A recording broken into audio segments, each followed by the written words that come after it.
ओम शांति। 30 जुलाई 2026 बाबा के महावाक्य।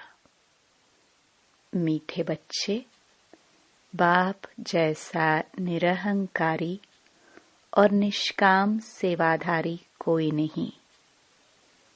सारे विश्व की बादशाही बच्चों को देकर खुद वानप्रस्थ में बैठ जाते हैं। प्रश्न: बाप का कौन सा पैगाम तुम्हें सारे विश्व को बताना है? उत्तर: सभी को बताओ कि तुम दुखहर्ता सुखकर्ता के बच्चे हो। तुम्हें कभी भी किसी को दुख नहीं देना है। तुम सुखदाता बाप को याद करो, उन्हें फॉलो करो तो आधा कल्प के लिए सुखधाम में चले जाएंगे। यह पैगाम सबको देना है। जो इस पैगाम को जीवन में धारण करेंगे वह 21 जन्मों के लिए माया की बेहोशी से छूट जाएंगे। गीत: हमारे तीर्थ न्यारे हैं। ओम शांति। मीठे मीठे रूहानी बच्चे इस गीत का अर्थ तो समझ गए। हम आत्माओं का वह बाप है। मुख्य है ही आत्मा। अभी तुम बच्चे जानते हो, हमारी आत्मा परमपिता परमात्मा के सम्मुख बैठी है। तुम्हारी सोल सुप्रीम सोल के सामने बैठी है। तुमको तो अपना शरीर है, उनको लोन लिया हुआ शरीर है। गुरु लोग मनुष्यों को यात्रा पर ले जाते हैं। भक्ति मार्ग के ढेर गुरु हैं। भारत में तो स्त्री अपने पति को भी गुरु ईश्वर समझती है। बाप बच्चों को समझाते हैं, तुम बच्चे हो ना, समझते हो हम बेहद के बाप के बच्चे हैं। बेहद का वर्षा फिर से लेने आए हैं। अभी हमें सद्गति को पाना है। यह तो निश्चय है ना। सारी दुनिया दुर्गति में है, पतित हैं। पावन होने के लिए बुलाते हैं तो भारत में कितने ढेर के ढेर गुरु हैं। कोई को 100 फॉलोअर्स, कोई के 500, कोई के 50 भी होते हैं, कोई के लाखों करोड़ों भी होते हैं। जैसे खोजों का आघा का गुरु है। कितने अनेक फॉलोअर्स हैं, कितना उनको रिगार्ड देते हैं। फिर भल कुछ भी करने वाला हो, लेकिन उनका मान कितना है। भक्ति मार्ग में गुरु अनेक हैं, फिर वह भी नंबरवार होते हैं। कोई की कमाई पद्मों की होती है, आगा खा की कमाई बहुत है। उनको हीरों में तोलकर दान किया था उनके शिष्य ने। एक तरफ हीरे, दूसरे तरफ उनका गुरु। हीरे दान करते हैं, कितने हीरे होंगे। आजकल सोने में तो बहुतों को वजन कर देते हैं। दूसरा प्लैटिनम होता है, वह सोने से भी ज्यादा कीमती होता है। वह भी वजन कर दिया था। गुरु का मर्तबा देखो कितना है। ऐसे गुरु लोग तो ढेर हैं। अब इस सतगुरु को तुम क्या देंगे? उनको वजन करेंगे? हीरे वजन कर देंगे? उनका वजन हो सकता है? उनका खुद का ही वजन नहीं है। शिव तो है ही बिंदी, उनका वजन तुम क्या कर सकेंगे। यह तुम्हारा गुरु कितना वंडरफुल है, सबसे हल्का, बिल्कुल ही सूक्ष्म है। तुम्हारा गुरु एक है। तुम जानते हो, शिव बाबा तो दाता है।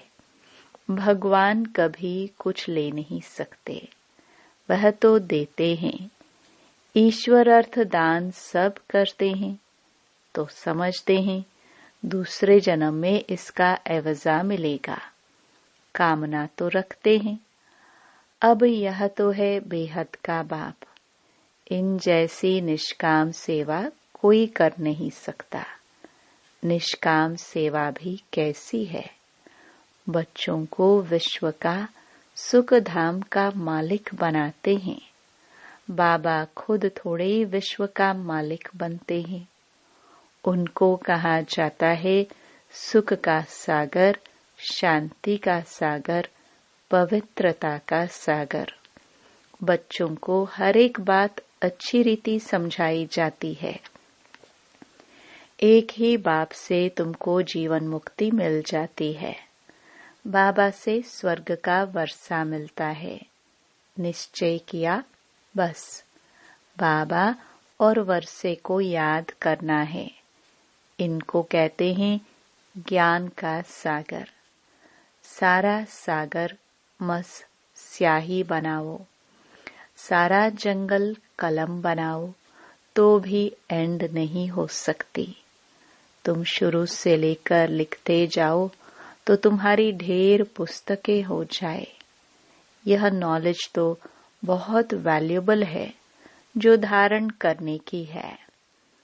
जानते हो, यह कोई परंपरा में चलती नहीं।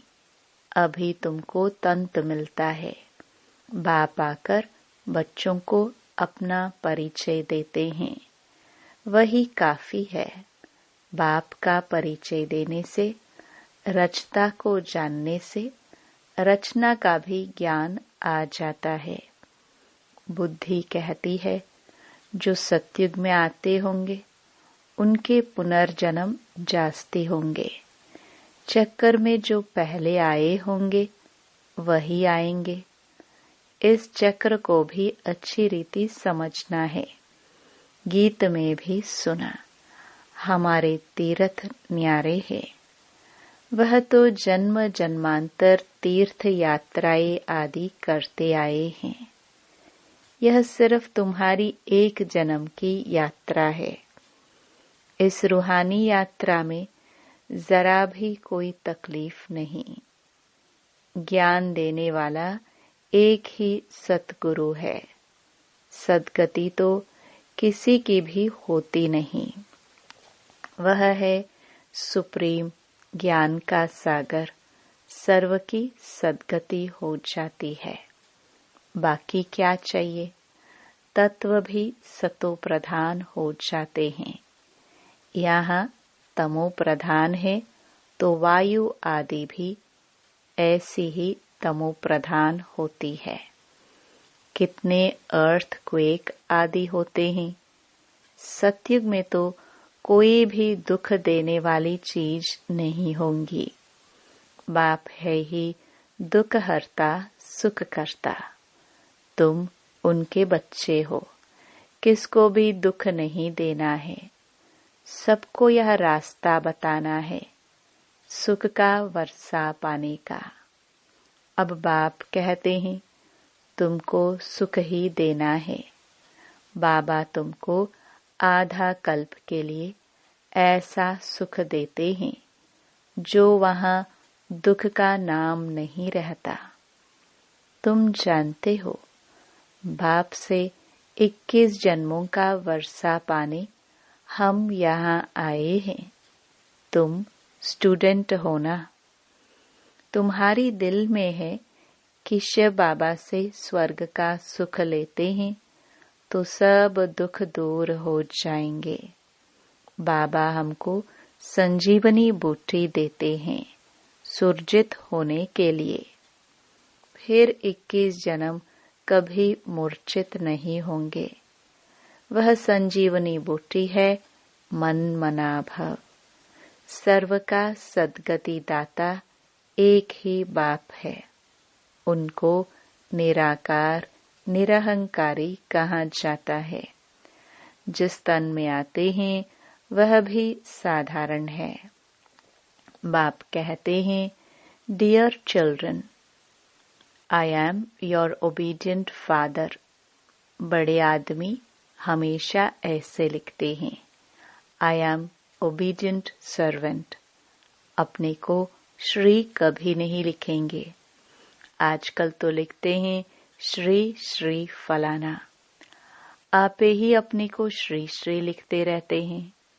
वह बाप है निराकारी निरहंकारी। अब तुम उनके सम्मुख बैठे हो, जानते हो वह हमारा बाप टीचर सतगुरु है। बाकी तो सब भक्ति मार्ग के अनेक गुरु हैं। गुरुओं के भी गुरु होते हैं, इनका कोई गुरु नहीं। यह सत बाबा, सत टीचर, सत गुरु है। तुम जानते हो आत्मा ही संस्कार धारण कर रही है।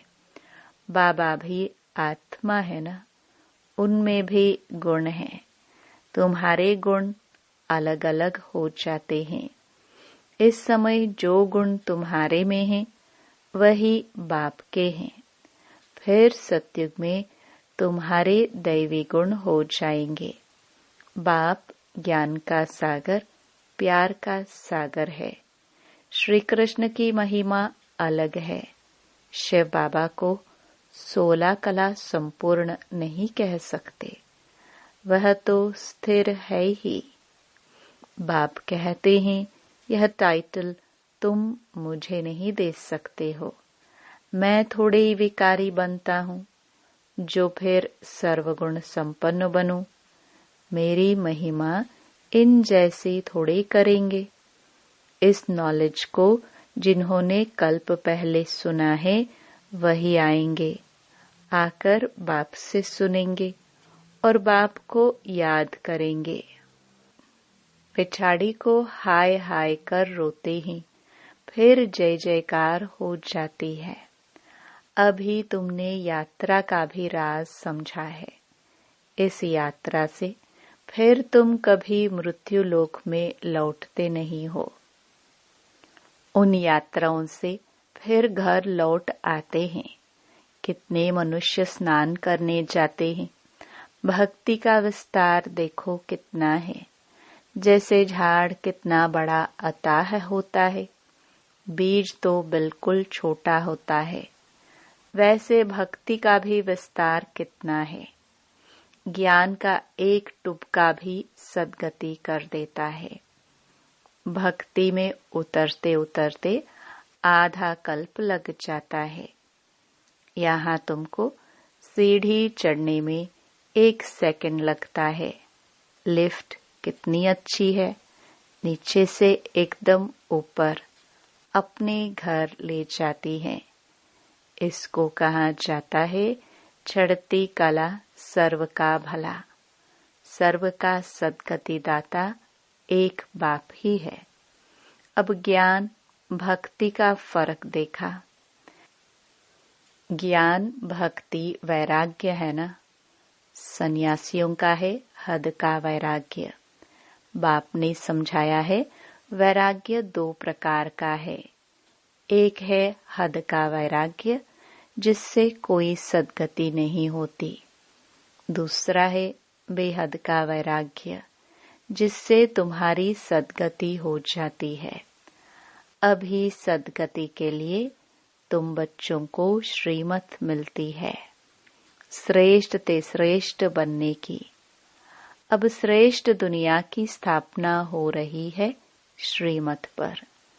यह भ्रष्ट दुनिया रावण की मत पर बनी है। हम श्रेष्ठ बन रहे हैं, यह बातें तुम ही जानो। दुनिया बिल्कुल नहीं जानती है। तुम्हारे लिए तो कहते हैं ये ब्रह्मा कुमारियां विनाश कराने वाली हैं। सचमुच विनाश तो होना ही है, इससे ही तो कल्याण होना है। कल्याणकारी बाप आते हैं तो महाभारी लड़ाई लगती है। कहेंगे हमने कहा था ना कि ब्रह्मा कुमारियां विनाश करेंगी। बरोबर विनाश तो होना ही है। पुरानी दुनिया विनाश होगी। हम नई दुनिया स्थापन करते हैं। पुरानी के बाद नई जरूर है ही। कल्प कल्प विनाश होता है, तब ही भारत में स्वर्ग के द्वार खुलते हैं। परंतु वे लोग समझे कैसे? आगे चलकर बहुत समझेंगे। बाप जब आते हैं तो पुरानी दुनिया सारी स्वाहा हो जाती है। तुम्हारा यह यज्ञ तो वंडरफुल है, जिसमें आहुति पड़नी है। यह भी तुम जानो और न जाने कोई। विजय तो पांडवों की होनी है और सब खत्म हो जाएंगे। बाकी तुम पांडव रहते हो, फिर नई दुनिया में राज्य करते हो। यह नॉलेज बड़ी वंडरफुल है। सबका दुख हरता, सुख करता, सद्गति देने वाला एक ही बाप है। कितना मीठा, कितना प्यारा बाप है। कहते आए हो मीठा बाबा। आप जब आएंगे तो आप पर हम वारी जाएंगे। मेरा तो आप, दूसरा ना कोई। इसका मतलब यह नहीं कि घर बार छोड़ यहाँ आकर बैठेंगे। नहीं, गृहस्थ व्यवहार में भल रहो। 7 रोज का कोर्स ले, फिर कहाँ भी जाओ। मन मना भव। बाप को याद करना है और वर्षा पाना है। बस याद की यात्रा में रहना है। इससे ही बेड़ा पार है। यह भी तुम जानते हो। पवित्र रहना है।